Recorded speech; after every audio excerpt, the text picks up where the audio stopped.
Welcome back to Comics Odyssey.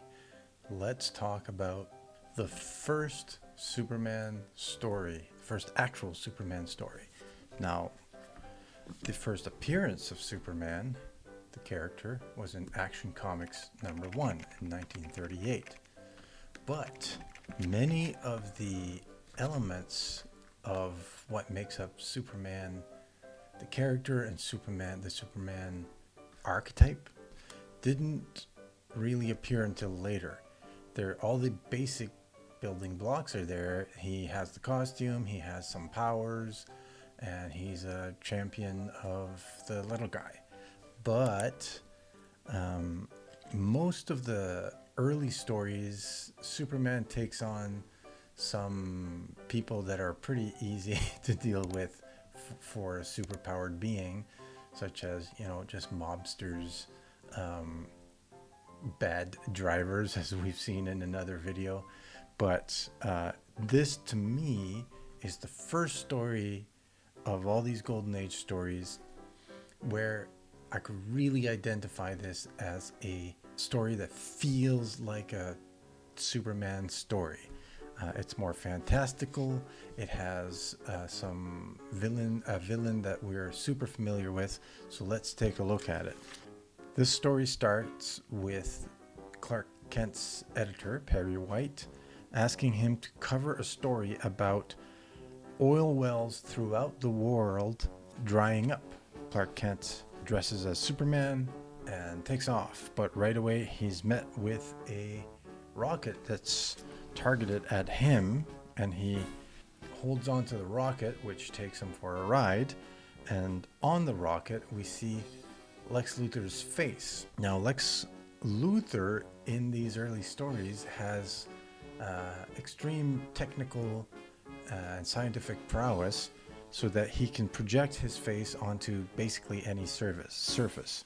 Lex Luthor warns Superman to steer clear of the oil drying up mystery, okay, or he'll regret it. Superman refuses, of course, and survives the rocket explosion. He takes off to Oklahoma. He's going to the Oklahoma oil fields. So he sees an earthquake and some derricks are about to fall down, and he saves the derricks, which will be also the salvation of everybody who works there, because they were gonna die from that destruction. Lois Lane happens to be there because she wanted to cover the story as well. They get kidnapped, the two of them, by some thugs. Basically, Luthor sent his thugs to kidnap the reporters covering the story. He doesn't know that Clark Kent is Superman. He just doesn't want anybody looking into the oil well story. Now they're in the car together, right? Clark and Lois, and Clark doesn't want to reveal his secret identity. So he actually gives Lois the Vulcan nerve pinch, so she passes out so he can deal with these thugs without her really knowing. Rips off the steering wheel and pulls the emergency brake. Now, in some older Superman stories, he might have just simply made a show of strength and threatened to murder them. But here he's more creative, right? The thug shoots him. Of course, the bullets bounce off of Clark Kent, and the car goes out of control. And Clark grabs Lois and saves her and jumps out of the car. Unfortunately, he couldn't save the other two guys, or perhaps didn't care to, because this is the older Superman who kind of is quite laissez-faire about criminals' lives. Clark here wants to pursue the investigation, so he runs off to the airfield to ask a pilot for a flight to where he wants to go, right? To where these guys were going to take him, right? So they fly over the Pacific coast and notice some flooding. Now here, I find the plot is a little difficult to suss out, because there's some assumptions made that Clark and Lois kind of know where to go to pursue the investigation, though that wasn't previously revealed, but you kind of go with it. Clark uses his supervision and can see something in the distance coming out of the water. And this is where it gets really fun and interesting. It's a city coming out of the water. Now, this takes a very wild turn quite abruptly. A pterodactyl starts attacking the plane. Now, that's very cool, right? Suddenly, an ancient city, like seemingly out of nowhere, comes out like we were investigating oil fields, and all of a sudden there's like a pterodactyl attacking the plane. Superman has a fight with the pterodactyl, manages to win, lands on the like island basically that came out of the water, and everything is jungle-like and prehistoric. Now, Superman doesn't need to worry about Lois because she's got bonked on the head and is in a sort of shock coma kind of thing, so she's not going to know what's going on. He grabs some water to try to give to her. Before he can get to her, there's a giant rat that goes to attack Lois. He grabs the rat, yeets it out of there. When he turns around, Lois is gone. She's been taken. So he sees a plane. So Luthor's on that plane. So Luthor's behind this whole sunken city thing. And we still don't know what the connection is with the oil wells. Superman basically walks around with Luthor, who gives him some exposition.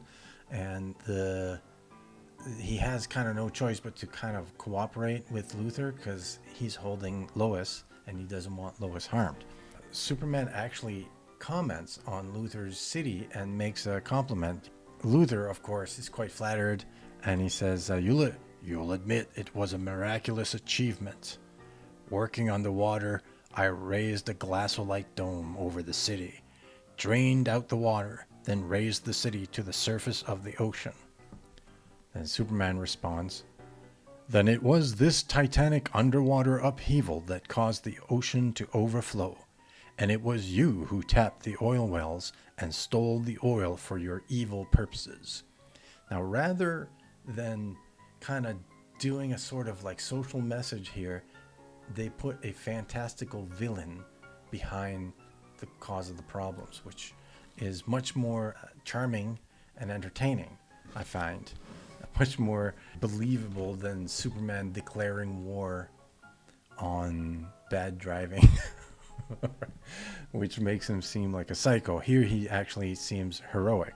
Anyway, he has a fight with Luthor's thugs, destroys some machinery so that Lex can't go on with his evil plans. Lex had hope that Superman would join him in his evil ways, but Superman has obviously put the kibosh to that plan, so Luthor challenges him to a test of strength, and he says, my innate generosity prompts me to give you a fighting chance for your life.